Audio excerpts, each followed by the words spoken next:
Ekonomi Malaysia bergantung kepada perusahaan keluaran utama.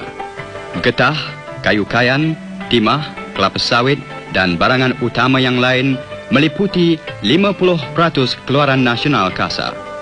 Dan oleh kerana perindustrian ini mendatangkan kelebihan ekspor, maka kedudukan perdagangan negara sungguh lumayan.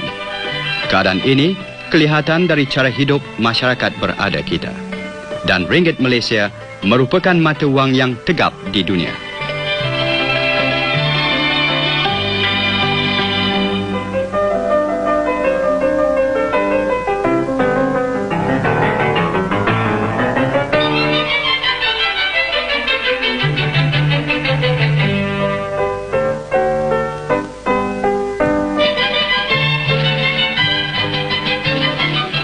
Malaysia, tanah makmur dan kaya raya.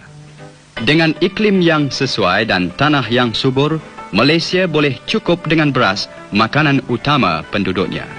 Sayur-sayuran dan buah-buahan mudah tumbuh di bumi tuah ini.